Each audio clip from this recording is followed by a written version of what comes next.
여러분, 우리가 마지막으로 충격이나 자극을 받아본 적이 언제입니까? 보통 변화라는 것은 어떤 자극이나 충격이 왔을 때 일어난다고 합니다. 만약 내가 길가에 앉아 있는데 누가 와서 나를 걷어 차고 갑니다. 충격이 가해진 거죠. 가만히 있던 나에게 자극이 온 겁니다. 그럼 이 충격에 대해서 왜 차는데 하면서 벌떡 일어나는 것을 보고 반응이라 그럽니다. 자극에 대한 반응이 일어나는 겁니다. 그런데 중요한 것은 받은 충격은 똑같은데 보이는 반응은 각기 다 다르다는 겁니다. 반응에는 크게 두 종류가 있죠. 하나는 왜 때려? 당신 내가 누군지 알아? 이렇게 저항하는 거부 반응입니다. 충격에 대한 거부 반응이 일어나는 거죠. 움직이기 싫은 겁니다. 변화가 싫은 거죠. 간섭이 싫은 겁니다.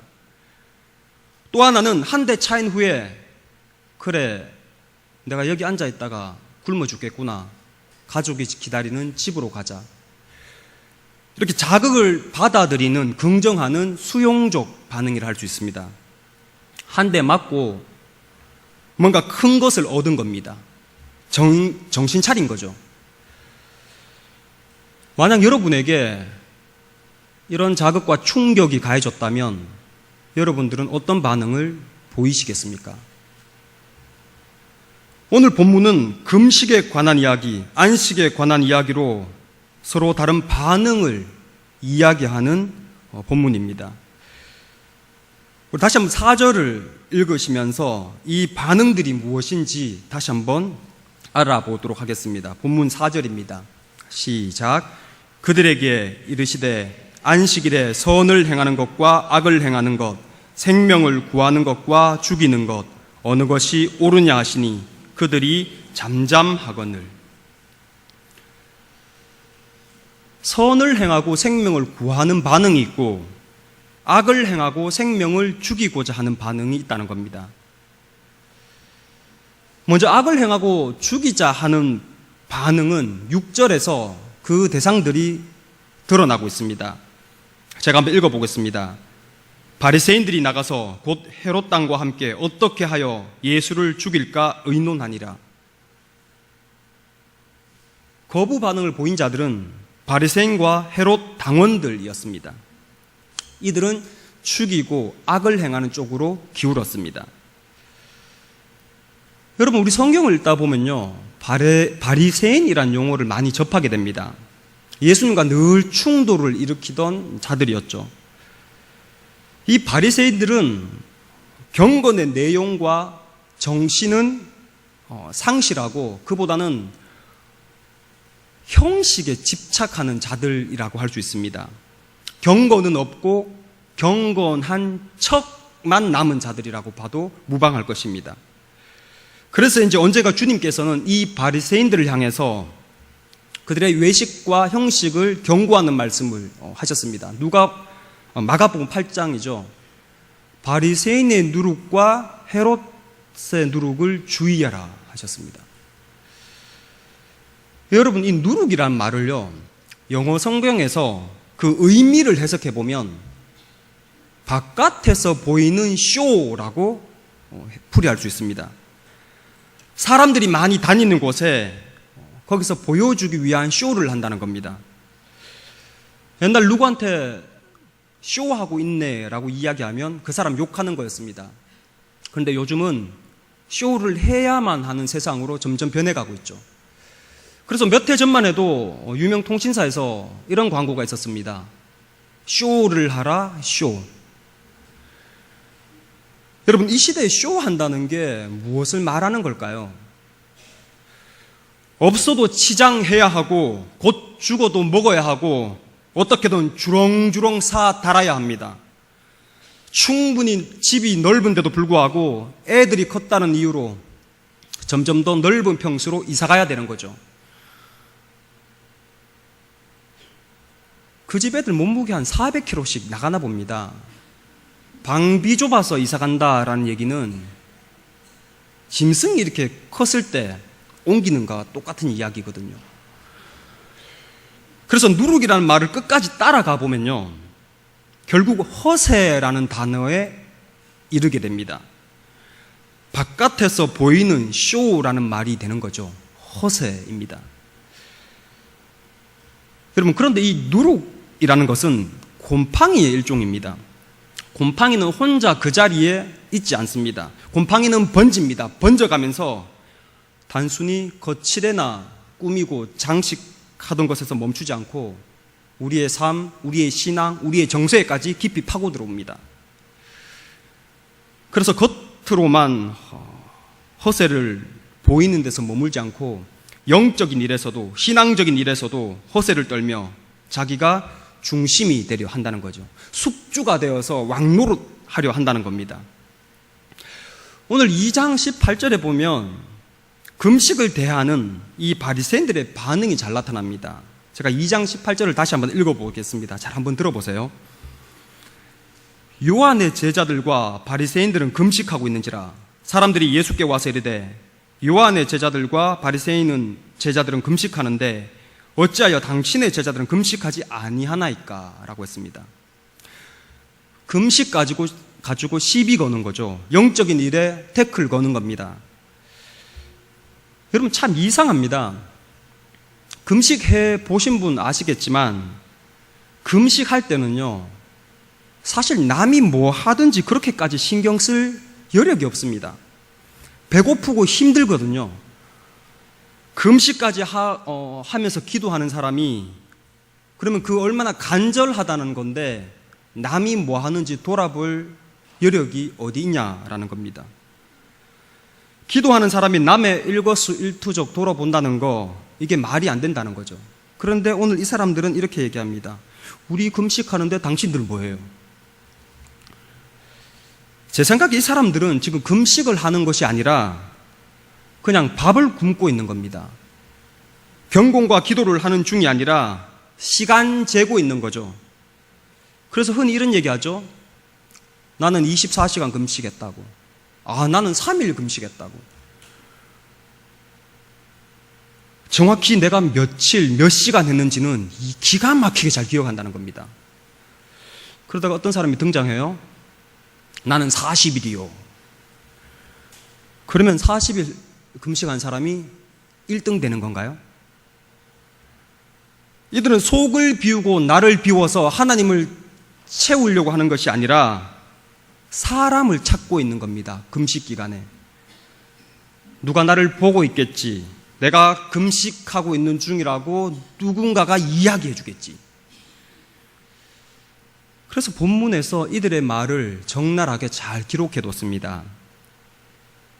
나는 금식하는데 당신들은 왜 금식 아니하나이까? 결국 이들은 금식을 통해 율법 준수를 말하는 것 같지만 사실은 형식을 보이고 바깥에서 보이는 쇼를 하고 있는 겁니다. 혹시 여기에 저와 우리의 모습이 없는지 긴장되어 오기 시작합니다. 이삭 자르는 사건에서도 마찬가지입니다. 모든 게 자기 중심적으로 흘러가고 있습니다. 23절이죠. 안식일에 예수께서 밀밭 사이로 지나가실새 그의 제자들이 길을 열며 이삭을 자르니,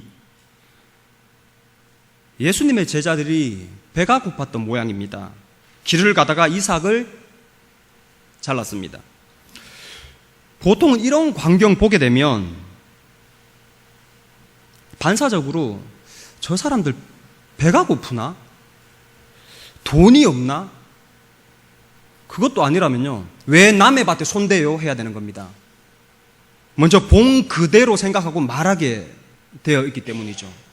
눈으로 본 거는 배가 고프나? 돈이 없나? 왜 남의 밭에 손대요? 입니다. 그런데 한번 보세요. 24절에서 나오는 이 바리새인들의 반응입니다. 제가 24절을 한번 읽어보겠습니다. 우리 같이 한번 읽어보겠습니다. 24절입니다. 시작. 바리새인들이 예수께 말하되 보시오, 저들이 어찌하여 안식일에 하지 못할 일을 합니까? 일이라고 했습니다. 하지 못할 일. 저들은 이 광경을 일로 보는 겁니다. 보이는 그대로가 아니라 쟤들 일하네? 이상한 업무적 논리를 여기다 갖다 붙인다는 거죠. 누룩입니다. 누룩이 영적인 일까지 번져오고 있는 이야기입니다. 단순히 외모뿐 아니라 신앙에까지 파고드는 누룩입니다. 강팍해져 가고 점점 딱딱해지는 누룩을 지금 우리는 대면하고 있다는 겁니다. 여러분, 저는 이 두 사건을 묵상하면서요, 나름대로 정리되는 게 한 가지가 있습니다. 여러분 잘 들어보세요. 앞에 금식의 경우는요, 나는 하는데 넌 왜 안 해입니다. 그리고 이삭 자르는 경우는 이 이야기는 나는 안 하는데 넌 왜 해? 라는 거죠. 다시 말해, 왜 금식 안 해요? 왜 이삭 잘라요? 이 이야기의 궁극적인 하고 싶은 이야기는 왜 우리처럼 안 하는데? 라는 것입니다. 사실 안식일 지키고 안 지키고는 관심 없는 것 같습니다. 본문을 조금만 천천히 읽어봐도 안식일 지키겠다는 신앙의 모습은 보이지 않는다는 거죠. 그냥 이들은 내가 하는 대로 네가 따라오냐 안 오냐에 관심이 있는 겁니다. 내 영향력 안에 네가 있냐 없냐, 이게 지금 사람 잡고 있는 겁니다. 여러분, 바리새인들의 신앙을 한 문장으로 말해 보라고 한다면 전통 제일주의라고 말할 수 있습니다. 오직 이 전통 외에 다른 것은 없다라는 식이죠. 아주 견고한 독단적 신앙 구조가 뿌리 깊게 박혀 있는 겁니다. 이것을 좀 어려운 말로 이야기하면 도그마티즘이라고 할 수 있습니다. 종교적 독단주의라는 뜻이죠. 그런데 이것을 흔히 사람들은 성격과 좀 혼동하는 경우가 있는 것 같습니다. 사실 이거는 성격과는 별 상관이 없는데, 흔히 성격이 강한 사람, 성격이 안 강한 사람한테 이것을 이렇게 적용시키는 그런 흔적이 있다는 겁니다. 성격이 중요한 것이 아니라 이 도그마티즘, 종교적 독단주의는 신앙관의 차이입니다. 어떤 신앙관을 가지고 그것을 어떻게 해석하느냐에 따라서 독단주의의 결정적 역할을 한다는 것이죠.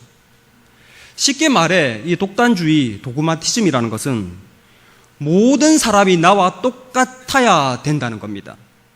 내가 경험한 신앙 체험을 절대화시키고 남에게 강요하는 것입니다. 내가 아는 것, 내가 배운 것, 이렇게 내가 조언해 주는 대로 행해지는 것, 그것을 도그마티즘이라고 합니다.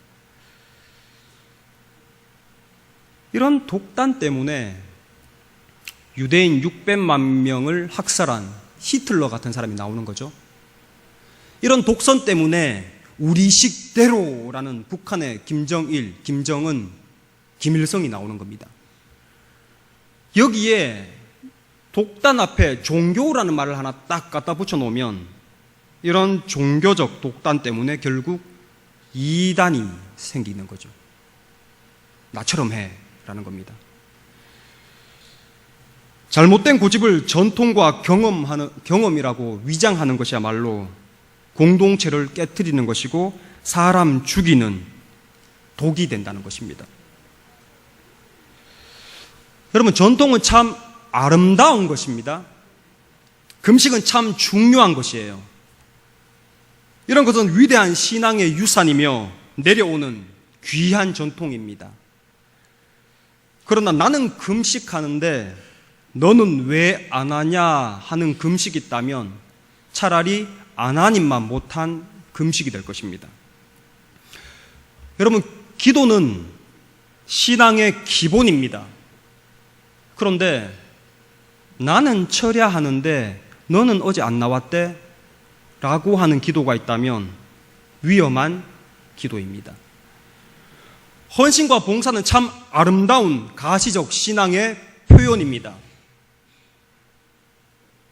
그렇지만 나는 이렇게 이런저런 경험을 가지고 있는데 당신은 아직 멀었네요 하는 봉사가 있다면 그것은 결국 바깥에서 보이는 쇼에 지나지 않을 것입니다.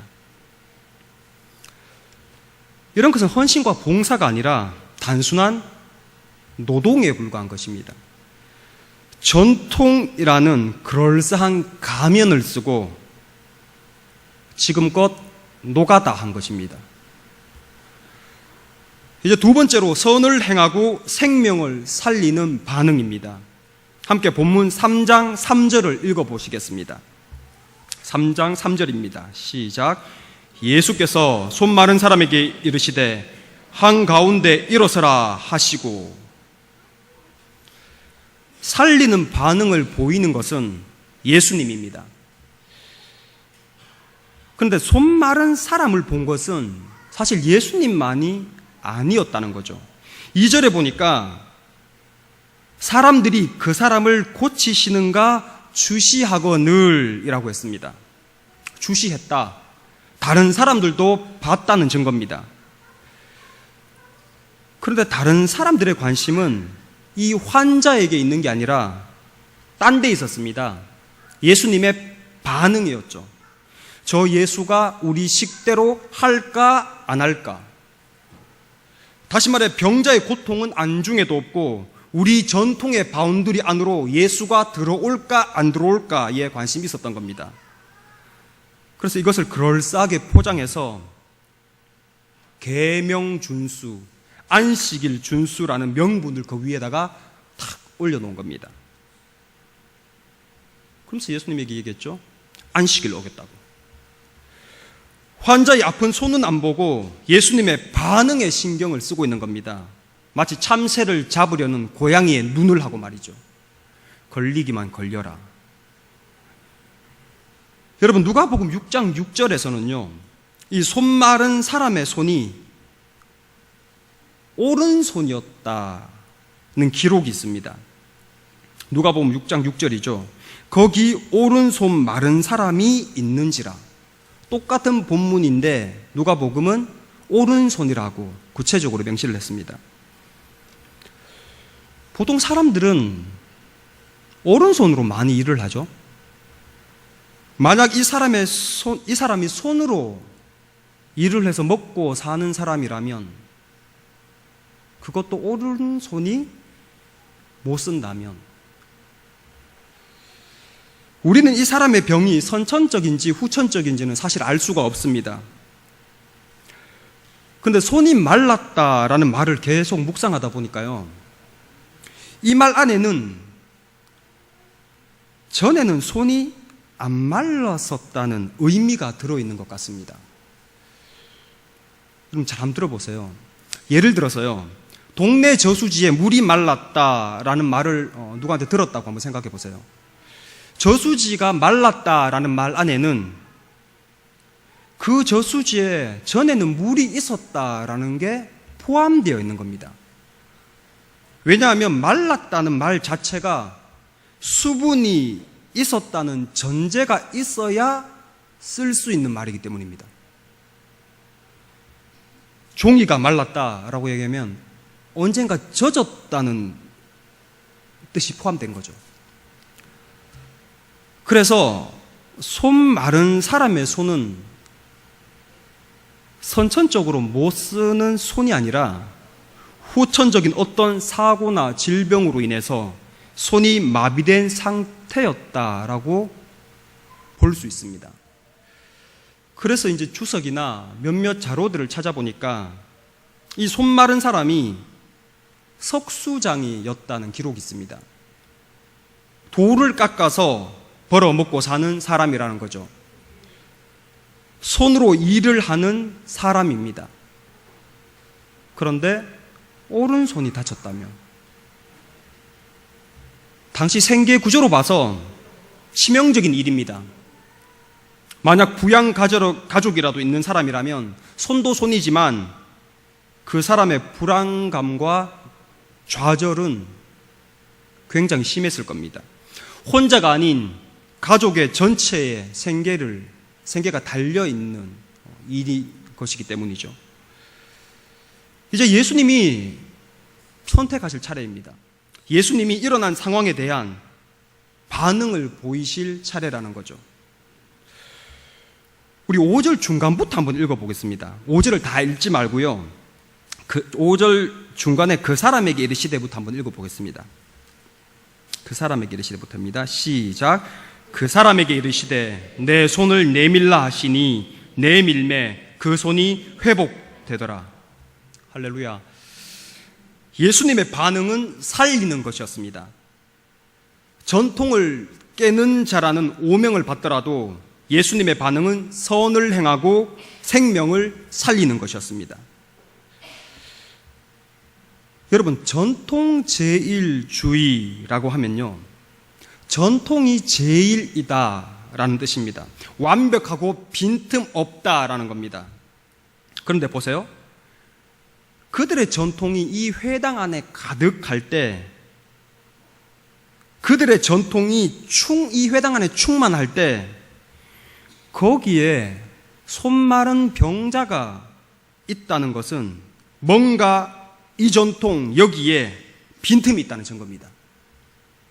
완벽하다면 이런 빈틈 없어야 되거든요. 다시 말해 전통을 따지며 안식을 논하던 자들 앞에 안식이 없는 사람이 출현했다는 것은 전통으로 안식을 얻을 수 없다는 이야기라는 것이죠. 전통, 완벽하지 않다, 불완전하다라는 이야기입니다. 전통 제일주의 안에 치명적인 모순이 발견된 것입니다. 바로 이 손마른 사람이 그 완벽하다는 전통 깨트려 버리는 거죠. 산통 깨는 겁니다. 여러분, 이 회당 안에 언제 안식이 찾아왔습니까? 언제 사람이 살았습니까? 언제 진정한 평화와 회복이 일어났습니까? 전통의 반응이 아니라 살리고자 반응할 때 일어났습니다.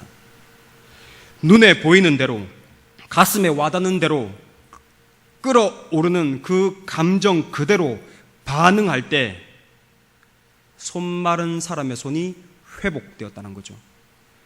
전통의 가면을 벗고 긍휼의 얼굴로 향하여 들 때 회복은 일어났다는 것입니다. 예수님께서 반응하신 방법은 보여주기 위한 쇼가 아니었습니다. 긍휼입니다. 본능적으로 끌어오르는 감정입니다. 여러분, 본능적 감정은요, 잔치집에 있을 때 슬퍼하는 게 아니라 본능적으로 기뻐하는 감정입니다. 먹지 못해 배고픈 자가 있다면 진설병이라도 내주는 게 본능적 감정입니다. 본능적 감정은 아픈 사람 보면 반사적으로 고쳐줘야 되는데 하는 겁니다. 가난한 사람 보면 도와주는 감정이고, 죽어가는 사람 보면 인공호흡이라도 해서 살리려고 하는 게 사람의 본능적 감정입니다. 이 살리고자 하는 반응을 성경은 긍휼이라고 이야기합니다. 결국 진정한 안식과 회복은 전통 제일주의라는 가면을 벗고 긍휼 제일주의로 바뀌어갈 때 찾아오는 축복인 줄로 믿습니다. 제가 처음 신학 공부할 때입니다. 긍휼이라는 말을 히브리어로 배울 때 라함이라고 배웠습니다. 라함은 여자의 자궁을 이야기한다고 들었습니다. 저는 처음에 긍휼이라는 말이 왜 이 단어가 여자의 자궁에서 나왔을까? 암만 들어도 납득이 되지 않았습니다. 어쩌면 저뿐만 아니라 거의 모든 남자분들이 이 라함이라는 단어를 이해하기 힘들어 할 것입니다. 그냥 그렇게 단순히 뜻만 외우고 단어만 이렇게 외우고 있는데, 언젠가 벼락 맞은 것처럼 이 라함, 이 긍휼이란 단어를 목격한 적이 있었습니다. 그 후로 이 단어가 평소에도 이게 보이기 시작하는 거예요. 남자분들 잘 한번 들어보세요. 제 아내가 첫 아이를 가졌을 때입니다. 만삭 때였죠. 같이 마트에 장 보러 갔습니다. 마트에 많은 사람이 붐비고 저기 보니까 직원으로 보이는 사람들이 손수레에 많은 물건을 싸서 끌고 오고 있는 거예요. 그런데 순식간에요, 이 끌고 오는 수레가 한쪽으로 쾅 기울면서 그 안에 있던 게 다 깨지는 거예요. 그 안에 병 같은 거, 뭐 주방용품 플라스틱 같은 게 박살이 나는 겁니다. 이때 그 주변에 있던 사람들이 본능적으로 눈을 감고 고개를 돌립니다. 와 소리 내면서 말이죠. 그런데 모든 사람이 일제히 똑같은 행동을 취하는데 아이를 가진 여자는요, 생명을 잉태하는 여자는요, 똑같이 비명도 지르고 고개도 돌리지만 유일하게 자신을 방어할 수 있는 손은 배로 가져갑니다. 그 순간에 하면서 손을 배로 앉는 거죠. 다른 사람이 본능적으로 자신을 보호할 때 생명을 안고 있는 사람은 그 손으로 자기 보호하지 않습니다. 이것을 라함, 긍휼이라고 말합니다. 자궁에서 긍휼이라는 단어가 나왔다는 것이 바로 여기에 있습니다.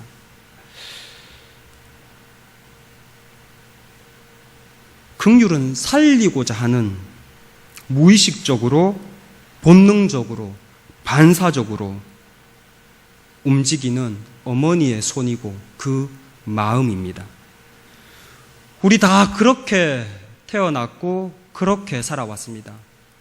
그리고 그 라함의 마음, 그 긍휼의 마음으로 지금 살아가고 있습니다.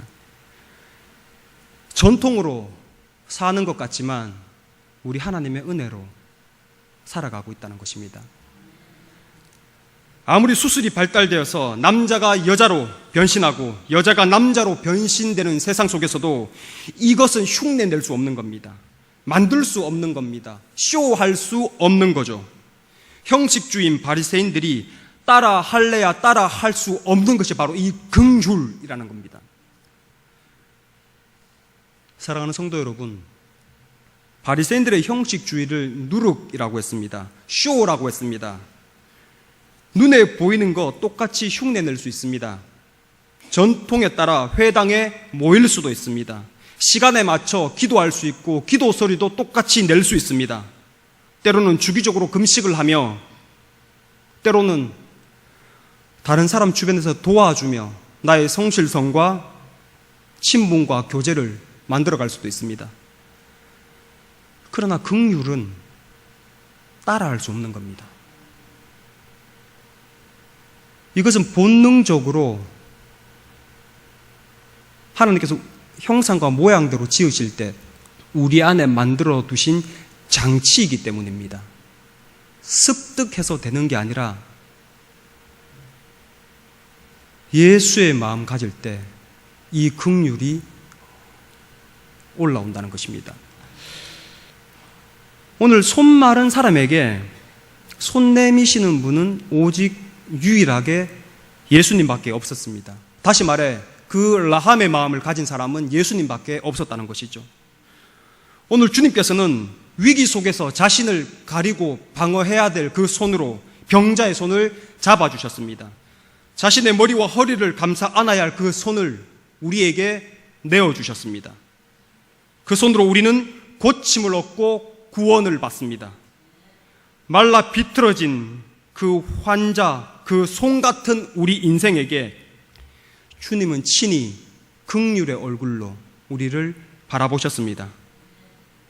그 손으로 율법에서 복음으로, 전통에서 신앙으로 우리를 이끌어 내셨다는 것입니다. 오늘 우리에게 진정한 회복과 은혜가 찾아오는 방법은 오직 전통의 가면을 벗고 긍휼의 얼굴로 먼저 나 자신을 바라보며 또한 상대방을 바라보는 마음인 줄로 믿습니다. 전통의 가면을 벗어 던질 때 비로소 내 자신의 모습이 보일 것이며 내 모습 속에서 누룩과 쇼가 거쳐지는 은혜가 솟아날 것입니다. 오늘 우리에게 형식적 가면을 벗기시고 긍휼로 그 은혜를 채우시는 주님의 은혜가 저와 여러분에게 이 8월 한 달 가득 채워지기를 소원합니다.